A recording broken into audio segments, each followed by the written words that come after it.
everybody, and welcome to Saturday Storytime and Craft. My name is Mr. Kelvin, and welcome back. How many how many of these have I done in this sweater? Anyway, it's fine. Welcome. It's one of my favorite sweaters anyway. So, for this month, we actually have a book that actually is, I say this often, but this one, when I do say it, I mean it from the bottom of my heart. But this one specifically, though, it's a book that means a lot to me, and I'm very excited to share it with you. This book is called I Talk Like a River, and this is by Jordan Scott and Sydney Smith. Now, this book is about a young man who has a speech impediment. That means there's something in how he talks that makes him different from everybody. And sometimes that can make other people treat him differently, sometimes positively, sometimes negatively. But we're actually going to find out how he is able to accept himself and love himself and the support system in his life. So, let's read it together, shall we?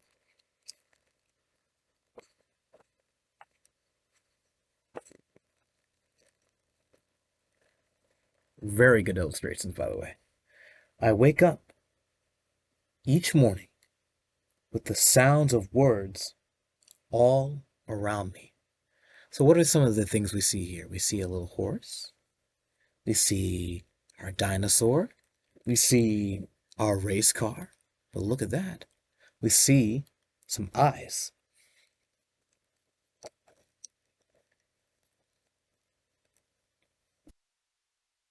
P for the pine tree outside my bedroom window. C for the crow in its branches. M for the moon fading in the morning sky. I wake up each morning with the sounds of words all around me. And I can't say them all. What do you think he means by that? He can't say them all. He's got a lovely window here. We can see all the different things we saw here. The lovely tree with the birds.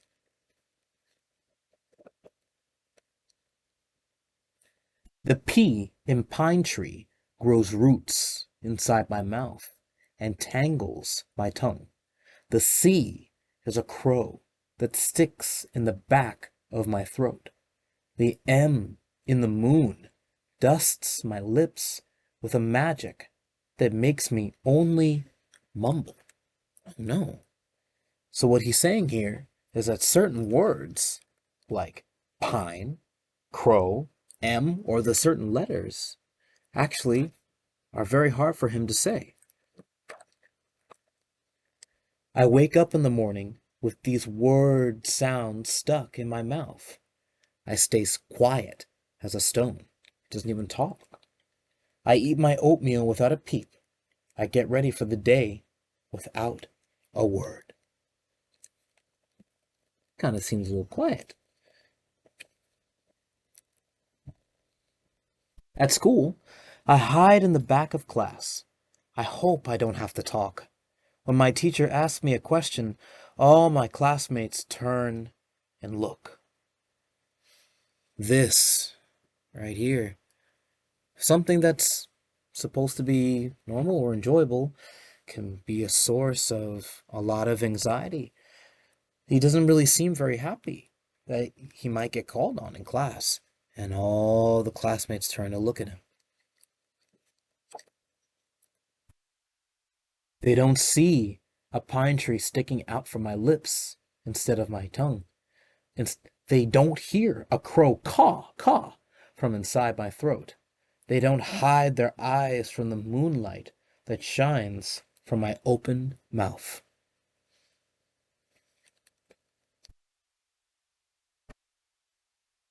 All they hear is how I don't talk like them. All they see is how strange my face looks and that I can't hide how scared I am. My mouth isn't working. It's full with words of the morning.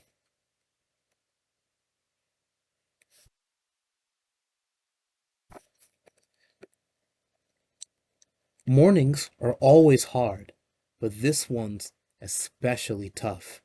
I'm more stuck than ever. My teacher says we all have to talk about our favorite place in the world. Today is my turn, but my mouth just isn't working, and I want to go home. My dad picks me up from school. It's just a bad speech day, he says. Let's go somewhere quiet. So this is what I meant before. A good support system. The father, the dad, he heard that his son was having a bad day at school, and he picks him up from school. Not every time that we have a bad day at school, we're able to get picked up. But this time, the dad recognized it. It was a nice thing to do. So let's see what quiet place the dad takes the son. My dad takes me to the river. Look at that beautiful river here. Look at that. Gorgeous. We walk along the shore looking for colorful rocks and water bugs. Even a little ducky in the river.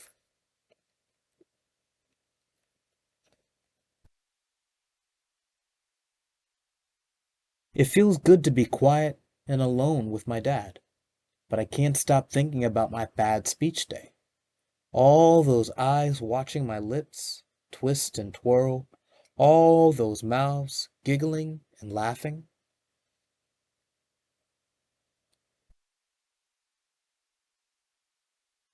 It can be hard. I feel a storm in my belly and my eyes fill with rain. I think that means he may be crying. My dad sees I am sad and pulls me close. He points to the river and says, "See how that water moves? That's how you speak." And I look at the water. The water is how he speaks? Well, let's look at the water together, shall we? What do we see here? We see waves. We see ripples. We see that the water is not still. But let's explore what that means. Bubbling, whirling, churning, and crashing. All of these are different attributes of how water moves. And that is how he talks.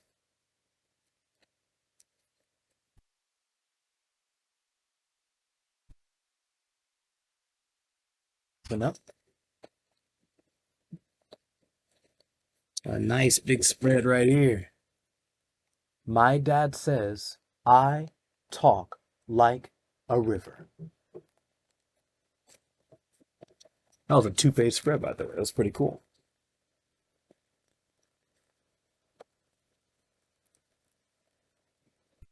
This is what I like to remember to help stop myself from crying. I talk like a river, or from not wanting to speak at all. I talk like a river. When the words around me are hard to say, I think of the proud river, bubbling and churning, whirling and crashing.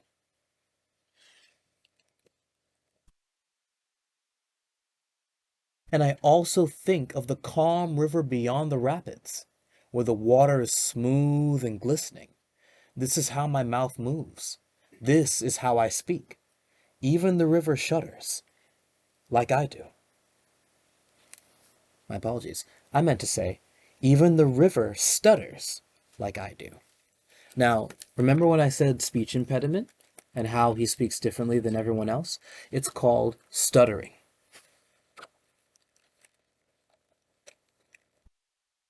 Why wake up in the morning with the sounds of words all around me? I go to school and tell the class about my favorite place in the world. And I talk about the river. And I talk like a river. That is the end of our story. Now, one of the reasons why I really wanted to read this book to you all is that my older brother, Jerome, he actually has a stutter. He has stuttered since he was about the age of this little boy right here. Maybe the age of some of you all. Genuinely speaking, his growing up was sometimes hard because of the people who didn't understand his way of talking. My brother talks like a river, but that doesn't mean my brother is dumb. It doesn't mean my brother is less than anyone else. My brother is still himself. Strong, healthy, intelligent, talented, and most certainly talks like a river. Perhaps there's some of you all who might have a stutter, or maybe you know someone in your life that has a stutter. Either way, remember, just because they have that, or whatever may be like something that makes them different, it doesn't make them less of who they are. They're still wonderful, and they're still a part of this world. They might not talk like a river. Maybe they stand like a tree. Maybe there's different ways we can describe how they are. But all in all, they're still themselves. So thank you so much for listening. And before we get into our craft portion, my brother actually has something to say for you all. Also, check him out, JeromeEllis.com. Check out his music. He's a wonderful musician. It's his job. He travels all across the world, and I'd be doing him a disservice if I wasn't willing to talk a little bit about it. But definitely, thank you so much for listening to the story, I Talk Like a River. This is available here at Suffolk Public Library to check out if you're interested yourself, and we'll see you at the craft portion, all right? Thank you for listening. See you soon. Hi everyone, my name is Jerome Ellis, and I speak with a stutter. And what I would tell myself as a child, what I would say to little Jerome is that anything that you feel makes you different or less than other people is actually what makes you special, including your stutter. That those things are gifts. Alrighty, everybody, and welcome to the craft portion. Now, I gotta say, me doing this stuff with you all these past few months have really, increased my confidence for doing painting and stuff. So I appreciate y'all with that. What we're going to be doing is we're going to be making our own river, all right? So I'm going to kind of walk you through the steps of how we're going to do that, all right? The first thing that we're going to do, though, is not even necessarily work on the river per se, but we're going to work on the land near the river. So if you remember the book, you saw a lot of trees and a lot of plants, right? So we want to make sure that we are actually able to make that clear. I want you to know, before we actually start painting, you can do this however you want. You can change the colors however you'd like, but I'm going to give you all suggestions as we go through, okay? But your artwork is going to look beautiful and unique all the way through, so you can feel free to just, do what you'd like. So for me, though, I'm going to start with the green right here, and I'm going to start by making a little bit of a horizon line, right? So just a nice little straight line. So, and it didn't have to be straight. I'm just going to make a line. Okay, so the top part of my line, that's where I'm going to kind of work on like some trees and stuff, right? Before we start getting into the meat and potatoes of our river. So I'm going to use the other green. And this time, I'm going to kind of work on some trees. So when we do our trees, you can make trees in any kind of unique way you want. But I always like the trees that kind of spike out a little bit like that.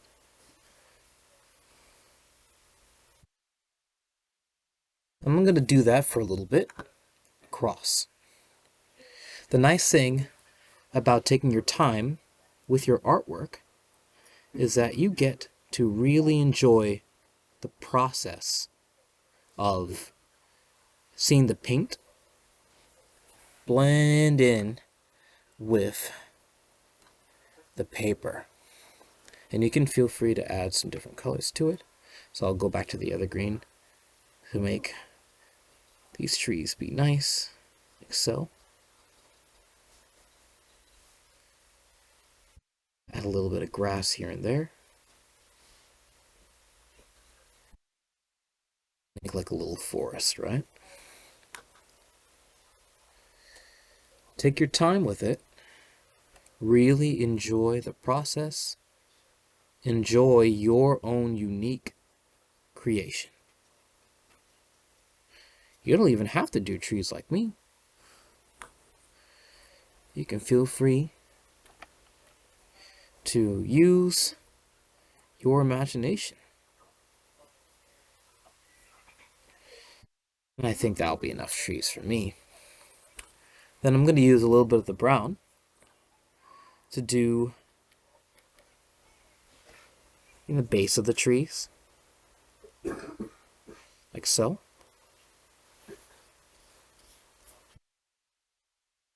Then I'm going to pick up the green just a little bit more, and I'm actually going to do a little bit of the grass,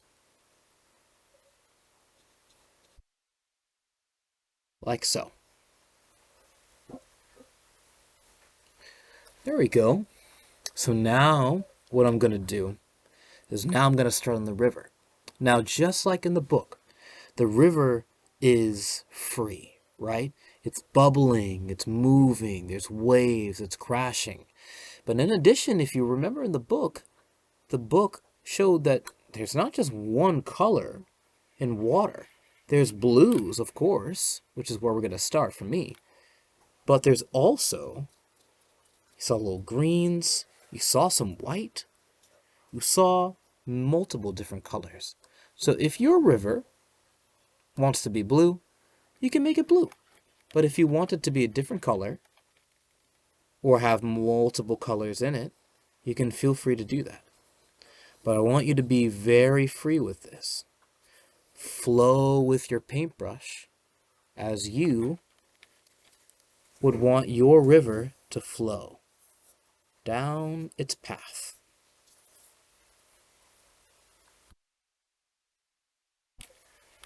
Take your time. Really try to utilize all the space that you've got.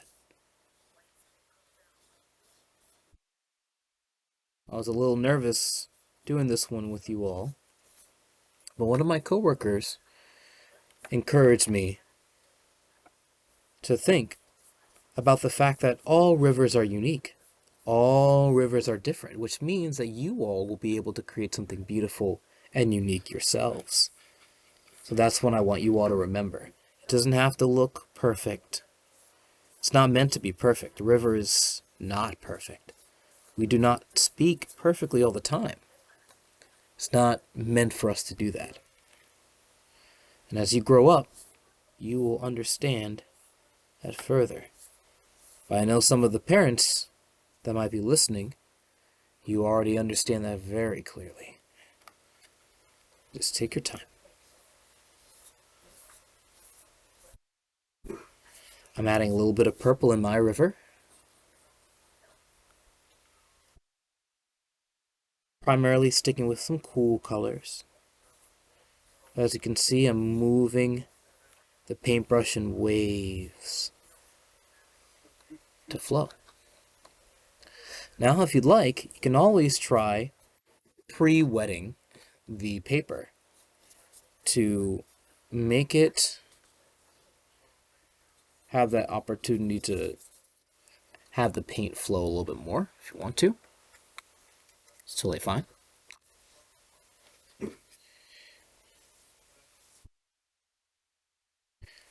That way the paint flows with a little bit more ease.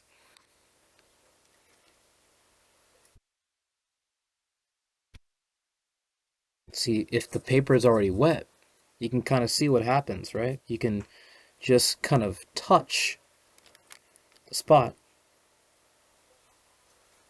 and the paint already starts moving to its destination.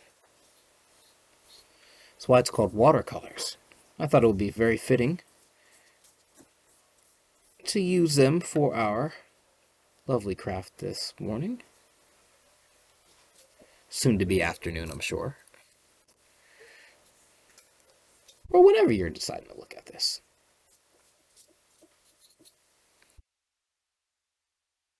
There we go.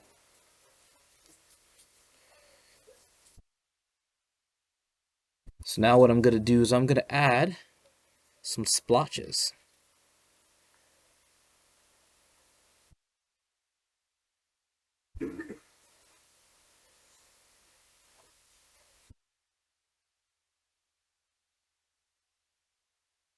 Just to make it even more alive.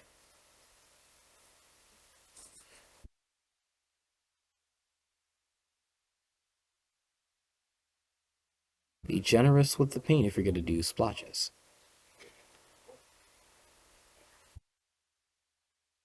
There we are. And now before we end, I'm going to do just a nice little sun.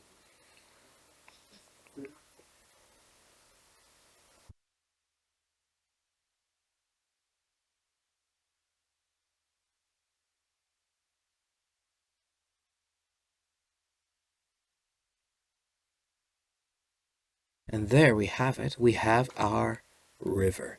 Now your river is going to look different. Your river is going to look unique.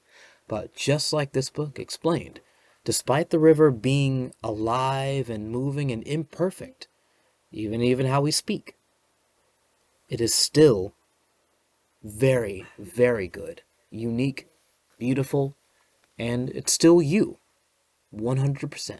So thank you so much for coming to this month's Saturday Storytime and Craft, and we will see you next time. Remember, you are beautifully unique, whatever you might have that makes you different from somebody else. You have a good one, everybody. Bye-bye.